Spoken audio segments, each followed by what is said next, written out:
Also, we got the Norfolk chapter that's here hosting them. Here's a shameless plug. Sundays we cook at 3:30 or 3 o'clock. If you guys ever want to come out to Park Place Baptist Church, corner of 30th and Colonial Avenue, 31st and Colonial Avenue. Yeah, that's the difference. So come on out. You don't need to bring anything other than you. Help cook. And we'll let Keith take it from here. Great, thanks so much, guys. Wow, I think it's one of the biggest crowds I've had on this whole tour. That's so cool. So anyway, I'm one of, as was said, I'm one of the original 8 kids that started Food Not Bombs. And I was 23, and I was studying painting and sculpture at Boston University. And you know, even though I was an art student, we also had to take academic classes, and one of my American history teacher was Howard Zinn. That usually gets him. Okay. And so anyway, he would talk about going to these protests at Seabrook Nuclear Power Station. So I started going up to him, and on May 24th, 1980, one of my friends, a law student at BU, was arrested. And I was in his affinity group, and so, needless to say, we needed to raise money for his legal fees, and the first thing we thought of was to do bake sales. So we'd go out in front of the student union and down to Park Street and Harvard Square, and we'd sell our cookies, and, you know, we made $4 or $5, and people are like, you know, they just didn't get what we were about. And we're like, wow, this is going to be terrible trying to raise money for a legal defense like this, baking all night, and then getting a few dollars in the day. So, like a lot of college students, we had a bunch of different ways to make a living, and we had a van, and we had a moving company called Smooth Move. So I moved this family, and they were throwing out a poster that said, wouldn't it be a beautiful day if the schools had all the money they needed, and the Pentagon had to, or the Air Force had to hold a bake sale to buy a bomber. So we're like, wow, that's a great idea. That'll help our image. So we went and bought some military uniforms. And we went out with our poster and put it next to our baked goods. And we told people that we were generals in the Air Force and that we were trying to buy a bomber. Some people kind of look at us like, that doesn't sound exactly right. You look more like hippies in military uniforms than generals, but we're saying, no, really. And then we would get to talking to him about how Brian had been arrested, and we're trying to raise money for his legal defense and why we were protesting the nuclear arms race and nuclear power. And then also, I was a produce worker in the mornings at this commercial natural food store called Bread and Circus. And they were very concerned that people wouldn't eat less than perfect produce. So I was like filling up these boxes with wilted, charred, and apples that weren't exactly round and stuff like that. And so I started taking them to this housing project a couple of blocks away from the store. And across the street from this housing project, there was a huge new glass building that had just been put up. And I wanted to figure out why were these projects on one side of the street and this fancy building on the other. And it turned out the building on the other side from the project was Draper Lab. And that's where they designed the guidance system for the intercontinental ballistic missiles. Now, well, that's really a shame. You have people starving on one side of the street, and then you have all this opulence on the other. And that led to the having the name Food Not Bombs. So some of my friends in Clamshell Alliance approached me to make a flyer for them, since I was an art student, showing that the board of directors of the Bank of Boston were also on the board of the Public Service Company of New Hampshire, and they were on the board of Babcock and Wilcox, which was building Seabrook Nuclear Power Station, and they were in the board of Raytheon Missile System, and they're basically lending themselves money without oversight. And we're like, wow, that sounds a lot like what the banks did that led to the Great Depression. So we found out when the stockholders meeting would be. Turned out it would be March 26, 1981, at the Federal Reserve Bank in downtown Boston. So we decided to take some of the produce that we're recovering, make it into a big pot of soup, and dress up as hobos and go down there with our flyer and say, look, your policies could lead to a Great Depression where people have to stand in line to eat at soup kitchens. And of course, Reagan had just been elected, so there wasn't a lot of homelessness yet. But while we were making the soup, we started getting worried. Man, why do we have this great food, this great organic soup, but nobody to eat it? There's just the 8 of us standing there. So I went down to the Pine Street Inn, which was one of the few shelters in Boston at that time, and I gave a speech at midnight to all the guys there. And they're like, oh, that's so cool, a protest like the 60s, way to go. And rather than being concerned about food, they were more about the whole bank issue. They thought that was great to protest. So the next day, we're serving the food, and suddenly, like, you know, one by one, these people start showing up. And pretty soon, we actually have 70 people standing in line to eat at our first action. And we were like so excited when we were washing the pots and pans that night. We decided, why don't we just quit our jobs, do nothing but collect food, take it to people that need it in the projects, and then do street theater and hand out free meals. This will be like really cool. So I give my 2 weeks notice and ask if I can still recover the food, and they're like cool with that. So then we set up a distribution network where we go around the whole city to the food co-ops and other grocery stores and bakeries, and we pick up the food that they can't sell. And then we take that around to housing projects where they know we're going to come to their community rooms, and we took it to the Rosie's Place, the battered women's shelter, Ozamon Alcoholism Center. We had a little distribution route in the middle of the day. And then in the afternoon, we would go out with vegetarian meals that we'd serve next to our literature table, and we had friends with drums that came out, and we had actually eventually 2 whole drum sets that these people would play, and then we made giant puppets, and we had made little movies with a Super 8 camera that we got from a thrift store, and we project them on sheets we tie in the trees, and we did this every day. And then one day, this group comes, and they set up a tent next to us, and it says Pepsi Challenge. And it turns out they were hiring students to open bottles of Coke the night before, and then you would get in line, and you get blindfolded, and you'd have to drink a little sip of one cola and a little sip of the other, and try to guess which was Pepsi and which was Coke. Well, around that same time, this dentist had said, oh, well, I've got all these little cups that I don't need anymore. Do you want them? I'm retiring. So we took his little cups, and they were just like the Pepsi Challenge cups. And we just moved this print company called New England Free Press, and they were had all these overprints of brochures, and one of the brochures was about how Coca-Cola hired death squads to kill labor organizers in Guatemala. So we thought, well, okay, why don't we do this? We'll do the tofu smoothie challenge. So everybody's lining up to do the Pepsi challenge, and they're going by our table, and so we have a little sign saying, take the tofu smoothie challenge. There's more nutrition in this 1 cup of tofu smoothie than in all the Pepsi products on earth. And here's a brochure about Coca-Cola killing labor organizers in Guatemala, and the people are like, whoa, that doesn't sound like the Pepsi challenge we saw on TV. That's really crazy. And then eventually the Pepsi challenge people called the police on us. And when the police come, they say, well, you know, if you don't really like that, you should move to another corner, because after all, City Council has a refrigerator for Food Not Bombs at City Hall, and they've been organizing these marches of Cambridge City Council and Food Not Bombs for nuclear disarmament. So I don't think you're going to get anywhere trying to get rid of these people. So unfortunately, after a couple of weeks, the Pepsi Challenge people move on, and we've got to come up with another street theater. But while it lasted, it was really fun. And then we also took food down to a big protest at the Pentagon and the Capitol, and some demonstrations in New York City and that kind of thing. It was just really amazing. And then in 1988, I moved to San Francisco, and we decided to start a second Food Not Bombs group. And this time I decided to take notes on how we're starting it, since the first group sort of just accidentally happened. And we got a grant from this group called American Peace Test, which we used to buy all of our equipment, like tables and big pots and propane stove and everything. And they wanted us to provide meals for 10 days at the Nevada test site.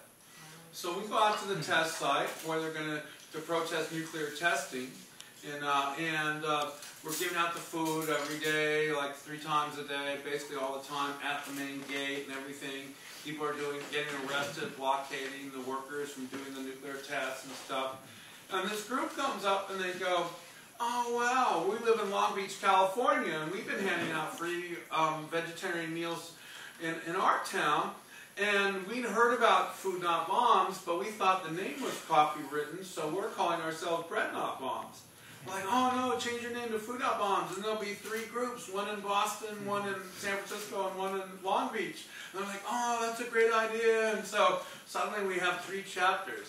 And we go back to San Francisco, and we figure out that there's meals served to the people living in Golden Gate Park and on the Haight-Ashbury district every day except Monday.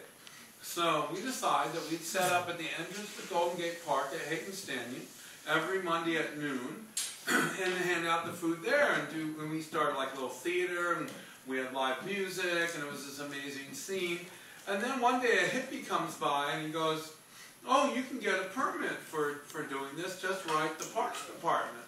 So we write a letter to the Parks Department, and every once in a while we go by their office to see if we're getting this permit, because every once in a while the police mention that, "Oh, do you have a permit?"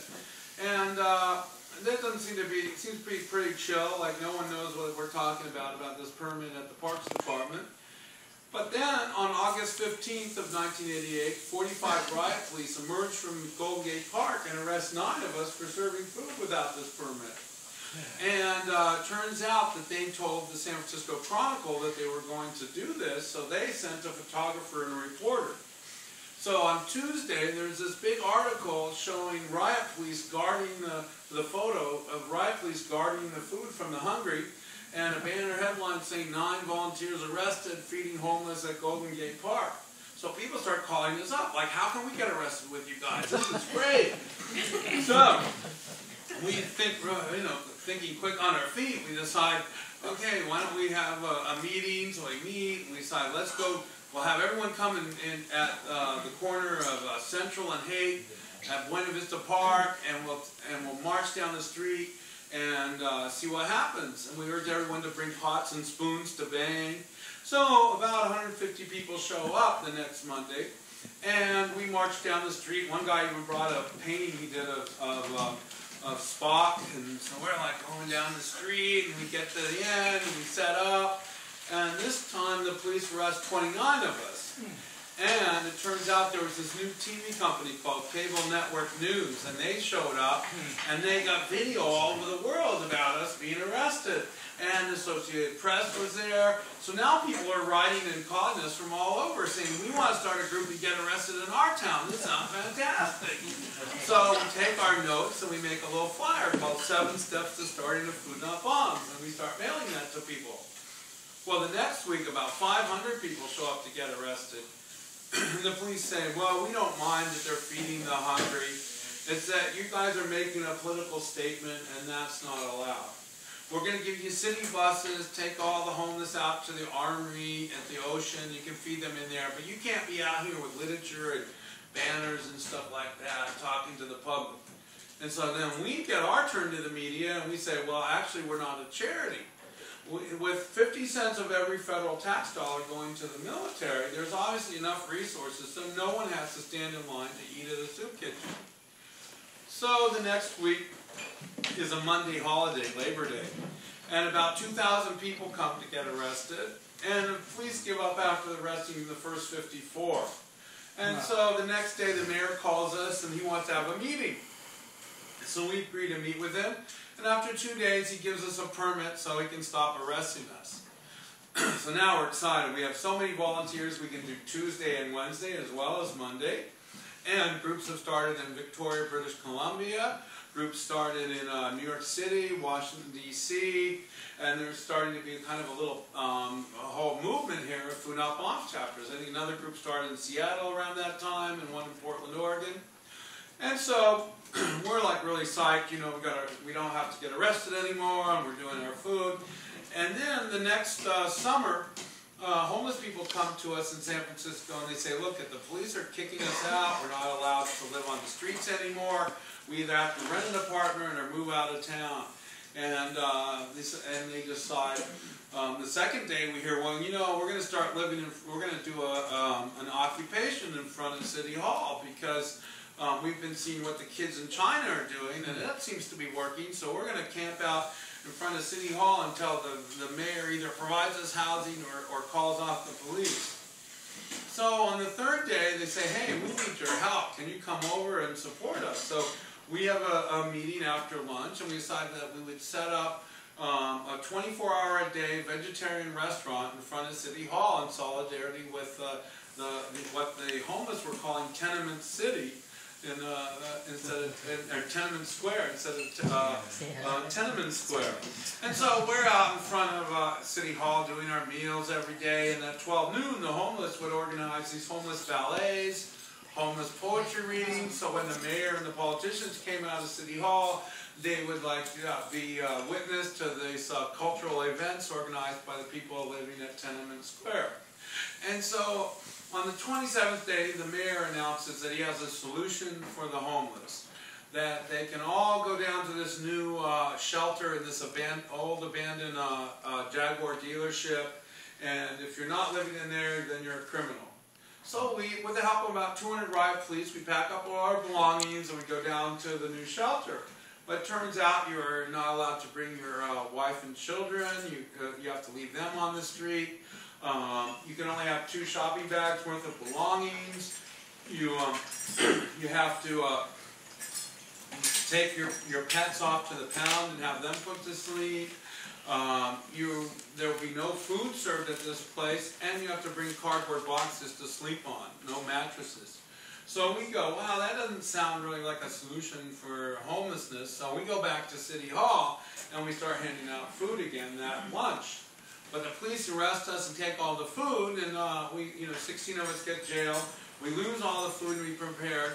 So we come up with, we said, wow, we can't do that. Everybody was so disappointed when they came to eat and there was nothing to eat. So we come up with an idea. So we start to bring out just a little bit of food and a little sign that said food not bombs, and the cops would take that sign right away, arrest a couple of those volunteers and take that food. We come with a little bit more food, another little sign. The cops would take that food, arrest those volunteers, and then the captain would be down at the police precinct going, that's great, you stopped food not bombs, way to go. And so we did this like every lunch and every dinner. And then after a month, we're like, wow, we're going to burn out getting jailed every day for twice a day feeding people. We need a new plan.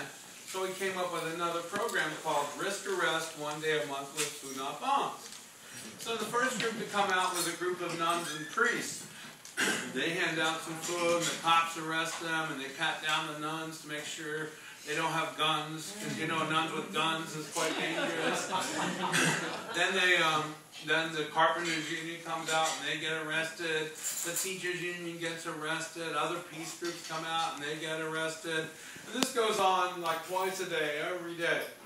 And then suddenly while we're cooking all this food at 5:05 on October 17th, there's this huge earthquake and the electricity and the gas goes off. And we're like, wow, we've got like this half-made food. What are we going to do?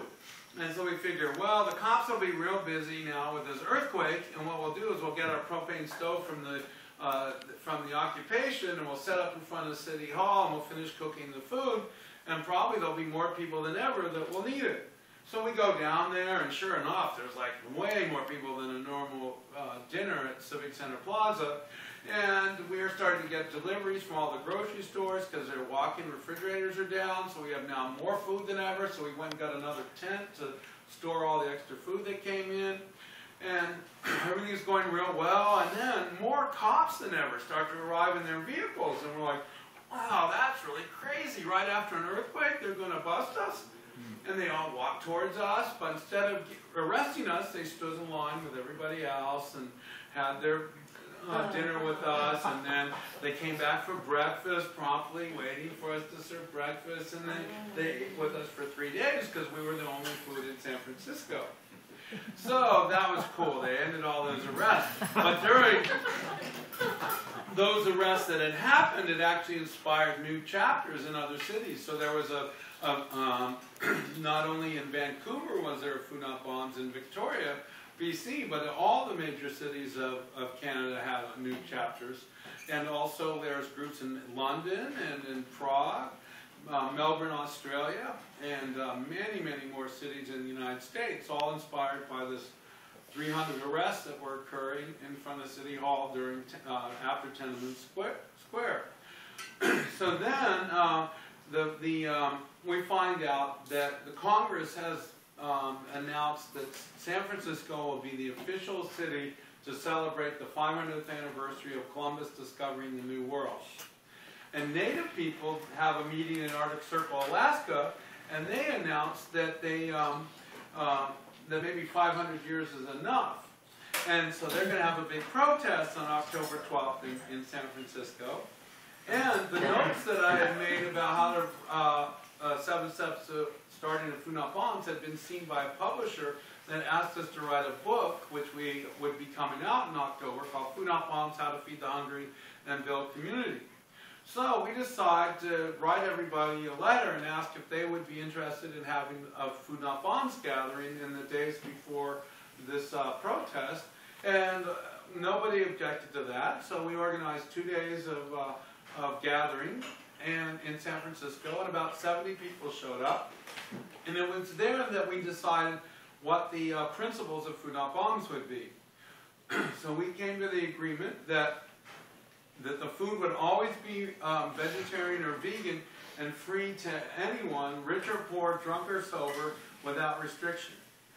That there would be no headquarters or presidents or directors.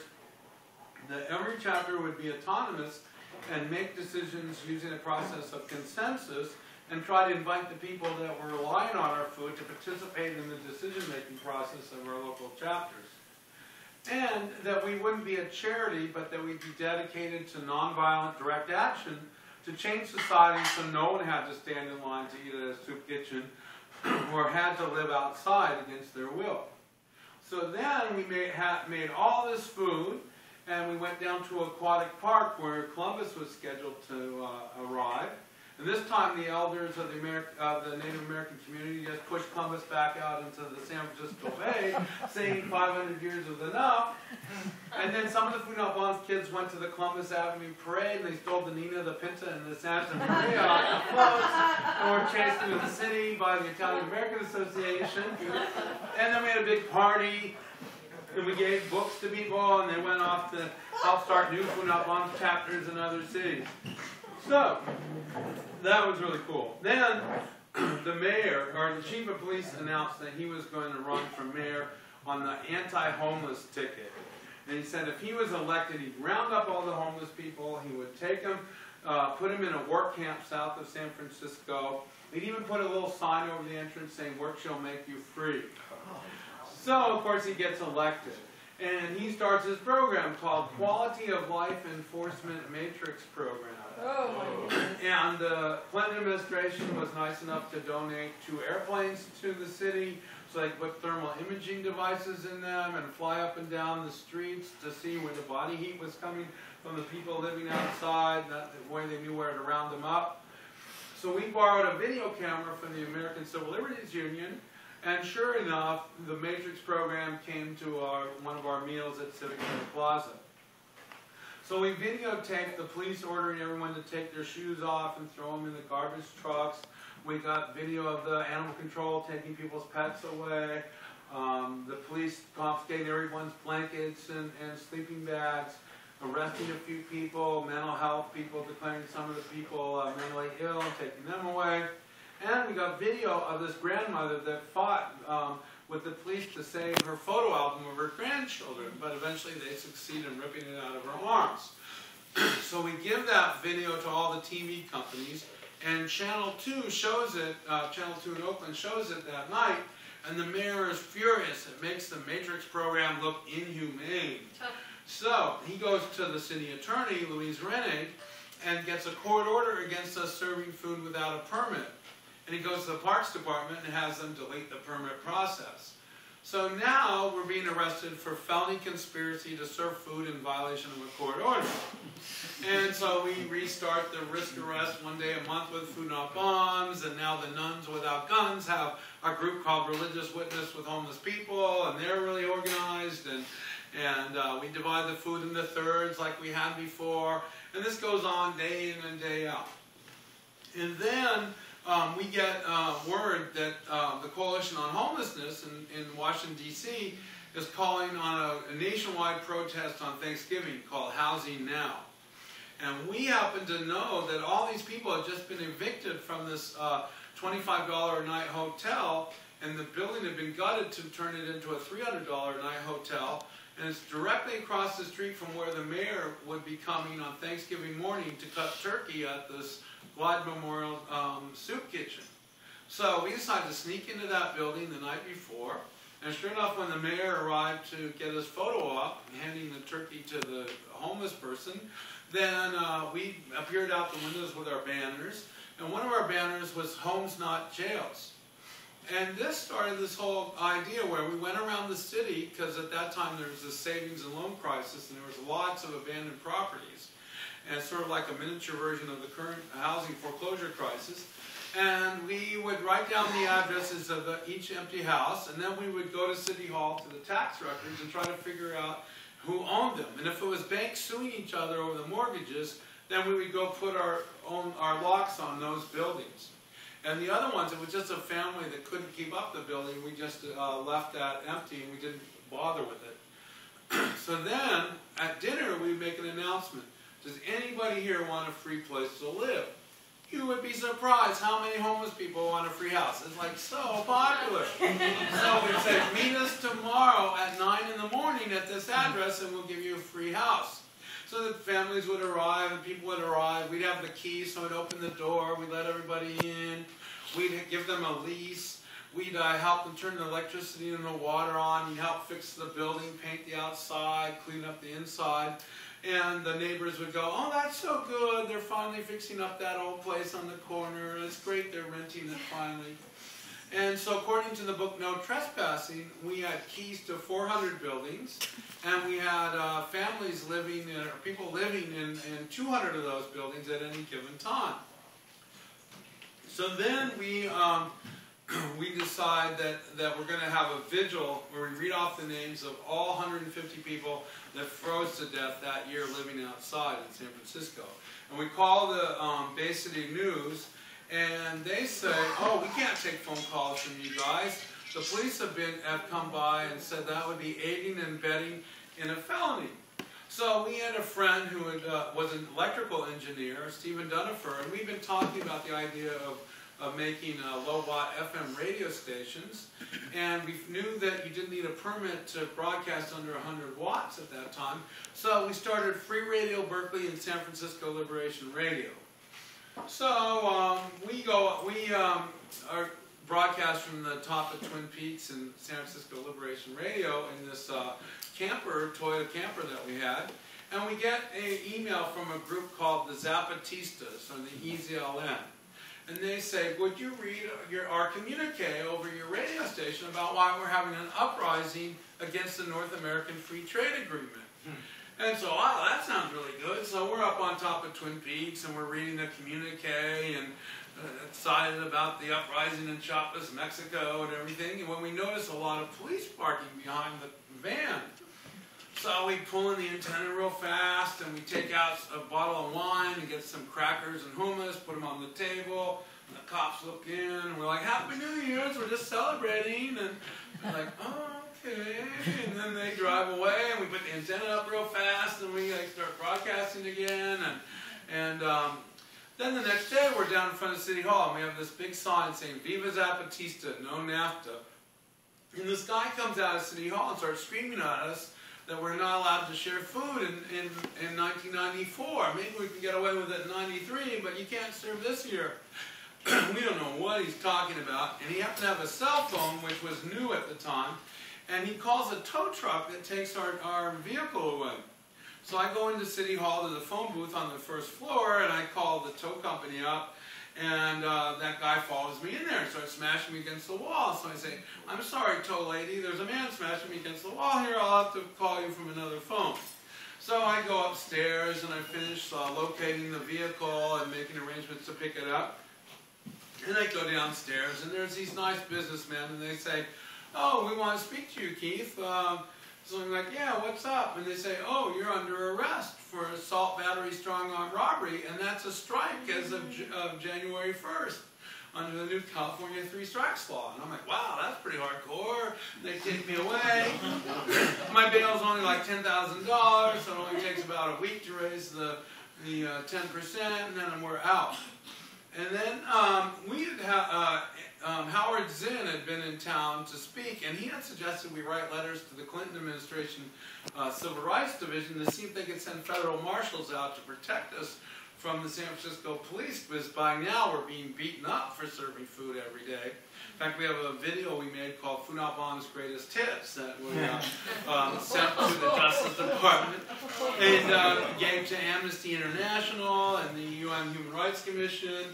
And the Clinton administration said it was fine, you know, what they were doing. We even provided a wiretap memo to them and so on, and evidence of what was happening, and they said it was cool. And then we gave that to Amnesty and to the UN, and they said, okay, you've tried to work with your local government. We're going to declare you prisoners of conscience if you're convicted, and we'll start a campaign to stop the arrest. So one day we get this letter from Amnesty, and we're all excited about that. We go to the city supervisor's offices to give them the letter. And this one supervisor is so upset that we're bothering her that she slams her door really hard on me and my friend Jesse, and the glass breaks out and cuts my hand. So I go to my truck to drive to the hospital and get stitches, where I get arrested again. And this time, they charged me with assault with a deadly weapon, a second strike. They said I was trying to knock the glass into the politician's neck and kill her. And the witness, who was 900 miles south in San Diego, saw the whole thing. And that I stole 24 Berkeley Farms dairy milk crates, which we were using for our tables to serve food off of. And that was possession of stolen property. So now I was facing 25 to life in prison. At first, my bail was $250,000, and eventually, over some court battles, we got it down to $75,000. But still, that was a little too steep to get out. Eventually, I go to trial. So I go to the courthouse, and they have me in a plexiglass, bulletproof box for the safety of the community, and they have riot police ringing the inside of the courtroom. And the judge says, "Oh, this is too much chaos. We can't have a trial today." So why don't we ask the clerk for a new date, and the clerk says, okay, October 31st. So we come back down to the court, and it turns out the Funabong's activists see little bowls of candy and trick-or-treat candy in all the clerk's offices and judges' offices, and they take the trick-or-treat candy, they go to the front of the courthouse, they hand it out, and get arrested. The judge says, oh, we can't have a trial today. What's another date? Turns out that the clerk chooses February 14th. So we come down. Now there's Valentine's candy in these bowls. We take that to the front of the courthouse and hand it out and get arrested. The judge says, oh, we can't have a trial today. This is too much chaos. So he said, we're going to send you to Judge Lucy McCabe. It turned out, as rumored, she was already drunk at 9 o'clock. And she's like, oh, man, why are they bothering a good Irish boy like you? This is just terrible. You can't trust lawyers. They're all a bunch of crooks. And so she said, we're going to drop all 47 felony conspiracy charges. We'll get rid of your 3 strike charges. We'll give you credit for time served. The district attorney said I'd already been in jail 500 days by then. They say, and you can write your own probate. You can choose some felony you want to be convicted of, so the mayor can go to cocktail parties and say McHenry's a felon, and you can write your own probation. So we decided to accept that, and I wrote my probation, so I wasn't allowed to kill anyone or bomb any buildings for 12 months. And so then I started going on tours quite often. And the first tour was called the Rent is Theft Tour, and I wore a chef's hat and a chef's coat. I did a cooking demonstration on tofu spread, intertwined with the history of food not bombs. I broadcasted on a little FM radio transmitter to radios I'd place around the room. And then we'd go to an abandoned building, and I'd show you how to turn on the electricity and the water. And it was not long after that we found out that the mayor was going to dedicate a monument to the Universal Declaration of Human Rights at UN Plaza, which is now where we're being arrested twice a day because Board of Supervisors controlled that piece of land and voted unanimously twice to let us serve there, but the police didn't care what the legislature had done. So we decided that it would be fitting to have another gathering, and so we rented a convergence space near UN Plaza.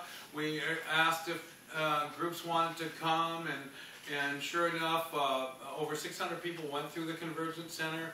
We borrowed some computers and figured out how to do web design. We started this program called Indie Media, so we could upload the news every day about the Food Not Bombs gathering.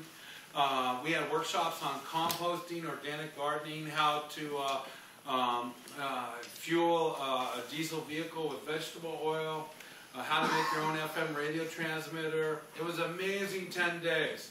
Plus, we were arrested every day at lunch and dinner for serving food to ourselves. And we also had other arrests for just marching and stuff. With Bill Clinton, we went to his banquet and we got jailed going to that and stuff like that. It was just amazing. People from all over the world got to be jailed together, got to be released together, and they went to the rest of the world doing more and more Food Not Bombs. We've got a great video about that called the 95 Food Not Bombs Gathering. It was just so cool. So then, it turned out that the Food Not Bombs book was translated into Spanish, and they wanted me to do a book tour of Spain. So I went to Europe, and I met all these anti-globalization activists, and I had this movie about the World Trade Organization. So we decided to do a tour of the U.S. and Canada called the Unfree Trade Tour.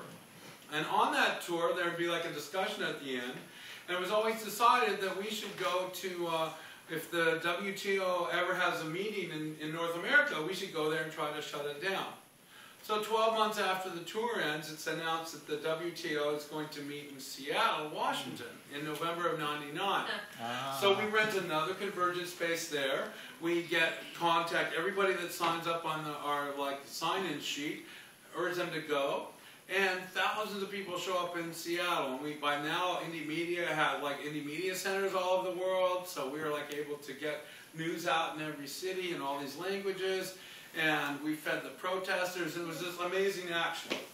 And then I got an email from this woman in Australia who wanted to interview me about Food Not Bombs. She had been making a video, a documentary, about Aboriginal people and these people called Earth First that were trying to stop a gold mine on sacred land in the bush. And she said that Food Not Bombs had provided the meals for 2 years at the base camp. And her next documentary she wanted to do was on Food Not Bombs. So I said, well, that's cool to come interview me, but if you're coming all the way from Australia, you might as well meet other people. So we went all around the United States and Canada, visiting with Food Not Bombs chapters and filming people collect food and serve it and interviewing people that depended on Food Not Bombs. During that time, she found out she won an award for Best Environmental Documentary and had to go to Spain. And this punk band in Genoa, Italy, had turned out they translated the Food Not Bombs book into Italian, and they wanted me to do a book tour. So we decided to go over to Europe. And the first city we go to is Zagreb, Croatia.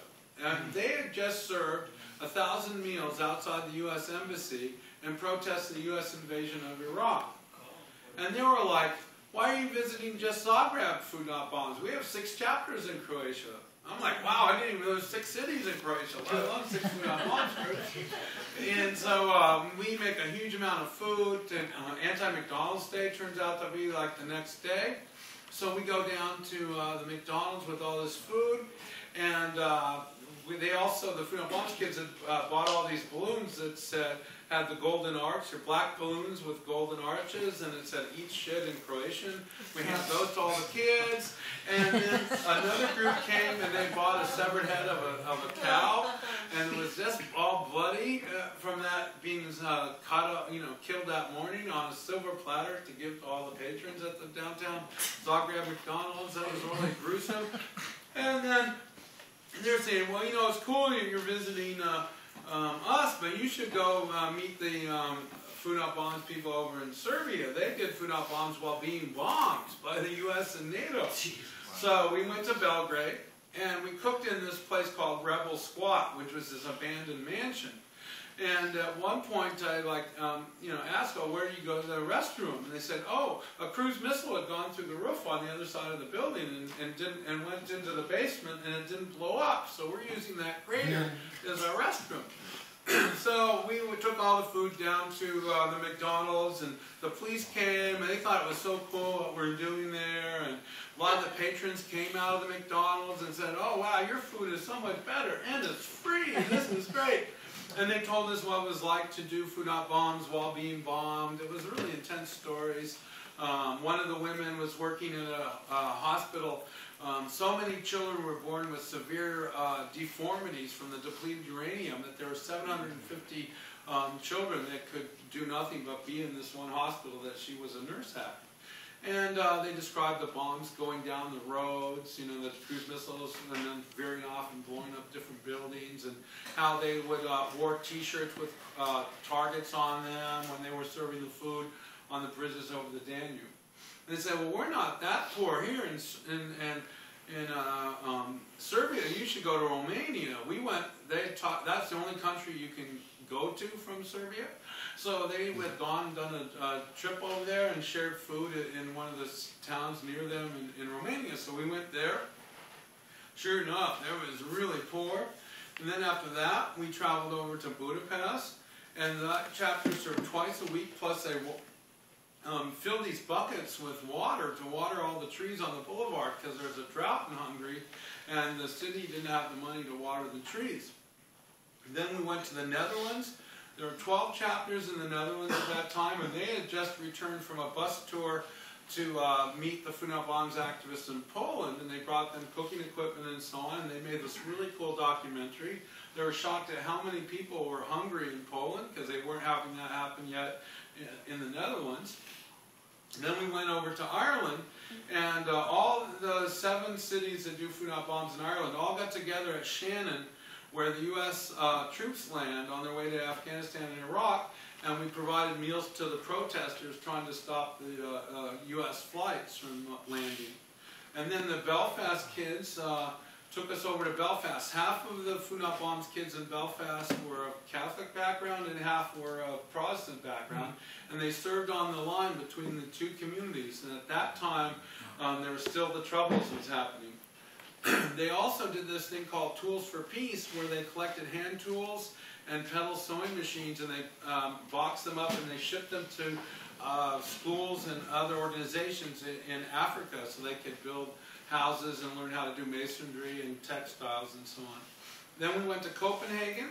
They had just won the Danish Peace Award for their work in sharing food and organizing for peace in Denmark. We went to then we went to Poland, and there was 12 cities had Food Not Bombs. Warsaw had 12 chapters. It started when a young man named Christoph had read an article in Profane Existence, a punk magazine, about Food Not Bombs being arrested in Minneapolis. And just from those 6 paragraphs, he figured out how to do Food Not Bombs. And they were full-time Food Not Bombs. Every chapter not only did food every day, but they made their own beer. They had their own punk albums. They made their own videos. You can see lots of Polish Food Not Bombs documentaries. And they were just amazing. Because they started before capitalism, and just as communism was ended, they all seized factories and other big centers. So they had like concert halls and libraries and all this amazing stuff. And so then after that we went to Slovakia. And it turned out when Czechoslovakia divided, the 20 cities on the Slovakia side of the border realized that there was an issue of all these stray cats and dogs in their streets, so they started animal rescue shelters in all 20 cities. And my presentation was broadcast live on national TV and national radio. And after that, we went to Istanbul, and Bush was going to come to a NATO meeting, so we organized a Food Not NATO action outside the first McDonald's in the Muslim world at Tansin Square in Istanbul. The first guy in line turned to everybody and said the food was fantastic, and then he turned out he was the manager of the McDonald's, and he had all of his employees come out with trays of ice cream and Coke to give to everyone for free. And then we went over to Tel Aviv, and it turns out Food Not Bombs started in Tel Aviv when a group of people refused to fight in Israeli Defense Forces, so they were jailed. Then they decided to start a Refusenik conference, and they realized they needed food at it, so they decided to start a Food Not Bombs chapter. So after feeding this first Refusenik conference, they had met these Palestinian farmers, and they decided to organize an occupation for 2 months on the West Bank. So at the end of this, during this peace camp, they came up with the idea that they should start organizing these actions where they go on the Palestinian side and march up to the wall and cut open the different gates and entries. So they called this Anarchists Against the Wall. And so while we were flying to Tel Aviv, it turned out the first Anarchists Against the Wall action was happening. And so when we got there, no one could meet us at the airport because they were all like flipping out about how they were just trying to cut through the separation wall, and they'd made video of it. And so we ended up going to their house that night, helping them edit this video. And it was amazing. The Food Not Bombs kids were like, "Oh, we should have stayed at the wall longer. They didn't open fire for another 5 minutes." And it turned out one of the volunteers was Gil had been shot by the Israeli Defense Forces, and so they were like rushing off to the hospital to visit him and stuff like that. It was really intense. And then the next day was a big protest at the Knesset organized by Greenpeace. So we made a huge amount of food during all this chaos, went down to the Knesset to feed people, and Greenpeace was holding this protest trying to get the Knesset to pass a law labeling all genetically modified foods. And at 5 o'clock that day, the Greenpeace activists came out of the Knesset and announced that they did pass a law and that all GMOs would be labeled in Israel and Palestine. We also planted olive trees on the path of the wall in the West Bank. We fed. There's lots of homeless immigrants from Russia that live on the streets of Jerusalem and Tel Aviv, so we fed them. It was just amazing. And then I came back to the United States, and almost immediately I received a phone call from this woman, Cindy Sheehan. And she says, "I've been like camping out in front of George Bush's summer home in Crawford, Texas, and I'm waiting to ask him why my son Casey was killed in Iraq. And we've run out of food. And Veterans for Peace says maybe you guys could bring us food." So I called Dallas Food Not Bombs, and they said, "Well, we're being arrested right now. Every Sunday we can't come." And so then I called Houston, and they can rush some food there for a couple of days, but they need backup. So I have this big old school bus that I used for Food Not Bombs actions. We drove across from Tucson to Crawford, and we set up a kitchen there. And so during the rest of August, while we're feeding Camp Casey, we hear about this hurricane from Cindy's lawyers who are from New Orleans. So when we hear that the hurricane is going to be called Katrina, we make a webpage, foodnotbombs.net Katrina, and we email all the Food Not Bombs chapters, let's help in the rescue effort. So a day or two after the hurricane passes, Hartford Food Not Bombs has already made it down there. And Dan calls me up and he says, "Wow, we got to this military checkpoint and they said we need a letter of permission." I said, "Don't worry, I'll make a letter of permission for you." So I make some letterhead and I write a letter to sign it and I email them a PDF. They print it out in Baton Rouge. They go back down to the checkpoint the next morning. And the military says, "Oh, that's great, you got your letter of permission, way to go." So they let him down. Meanwhile, the Red Cross, people are calling me like every few minutes, "Hello, the Red Cross gave us this number for food, where's the food?" And unfortunately, the first group was mostly from New Orleans, so we had a kitchen to send them to. But then it started happening from all over Louisiana, Mississippi, and Alabama. And so Food Not Bombs activists from Florida started organizing on the Mississippi area. And pretty soon we had kitchens in 20 cities of Louisiana, Mississippi, and Alabama. So while this is going on, I end up getting an email from St. Petersburg, Russia. And they say that they've been providing meals at these anti-fascist protests. And on the last Sunday meal, a group of neo-Nazis attacked the servers and injured one and killed one of the Food Not Bombs volunteers. So we get the word out about that. And this just ends up in the Russian language media. So now people in resistance, they start their own Food Not Bombs chapters. There ends up being 20 chapters in the Ukraine, and there's chapters in Lithuania and in Belarus and all over Russia. Neo-Nazis ultimately do kill 4 of our volunteers who were serving food at different, 2 were killed in Siberia and 1 near Moscow. But every time there was Nazis killed Food Not Bombs activists, it just encouraged more and more people to start Food Not Bombs. We, at one point, Nazis set off a time bomb at our St. Petersburg meal, but we were about 10 minutes late, so no one got hurt. And then we had our world gathering on the Ukrainian-Russian border after that, and started this whole campaign of having global days of action where Food Not Bombs activists would do protests or vigils all the same day all over the world. Because of that proposal, there ended up being solidarity action with Tokyo Food Not Bombs when they're sharing food at the G8. And that included a group in Tasmania as well as a group in Reykjavik, Iceland. The Reykjavik chapter, people would poke fun at them. We don't have poor people, but then the economy collapsed in Iceland. And while they were at the weekly meal, there became a discussion over the literature table. We should do something about this.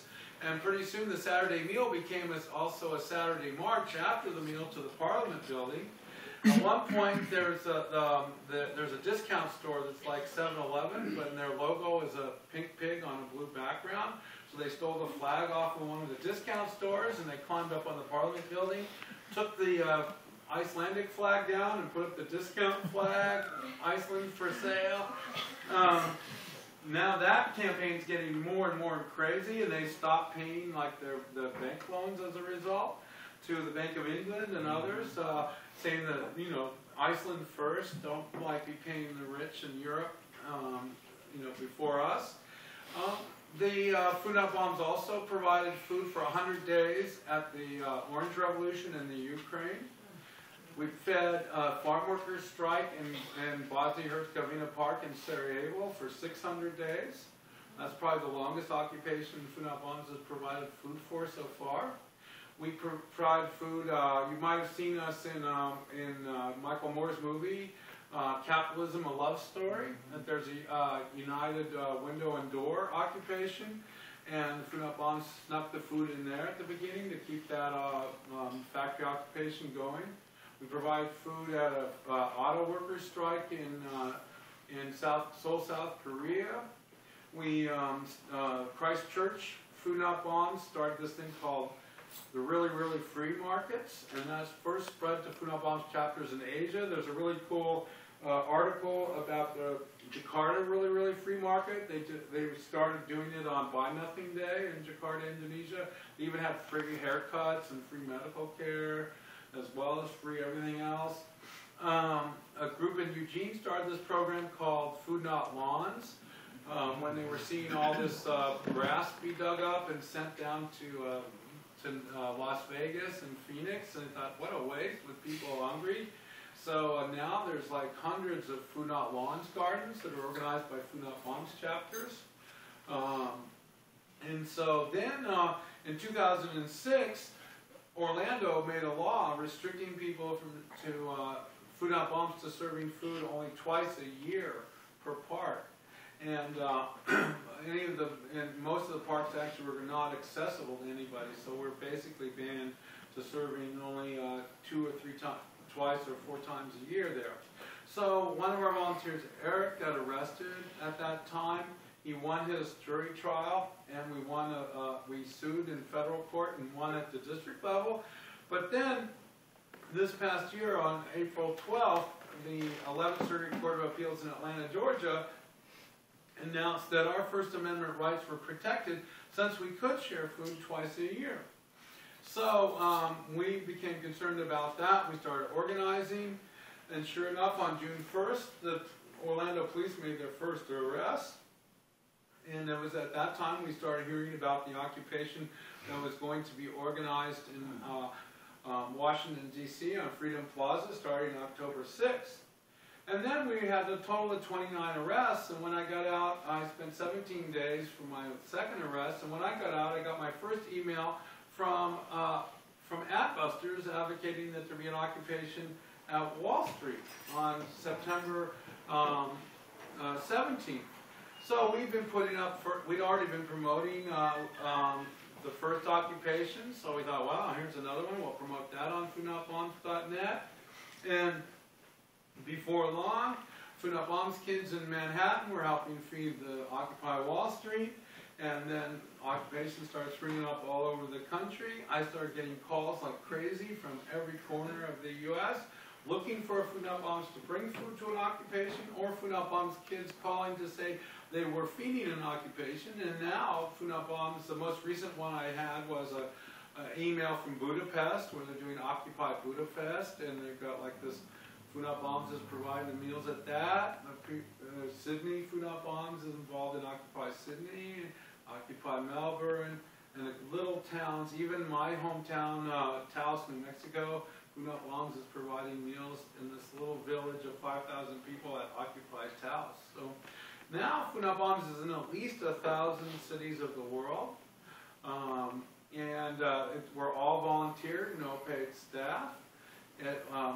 We work in principles that are very similar to those of the occupation, where there's no leaders. We make decisions by consensus. Each occupation, like each Food Not Bombs, is autonomous, and we're all dedicated to nonviolence. So, anyway, are you able to show the video? Is that a concept? Okay. So we have a little video about Food Not Bombs in Nigeria. We have chapters. I just met at Occupy Boston. Kids from Johannesburg, South Africa, Food Not Bombs, and I myself, I've been to both, as you'll see, I've been to visit the Nigerian kids a number of times, and I've been to, most recently, Kenya and Ethiopia. And now in Ethiopia, the Food Not Bombs kids there have started all these farms on the border with Somalia to try to feed the famine in a more sustained way. So it's been interesting getting their emails about that. So, thanks so much, you guys.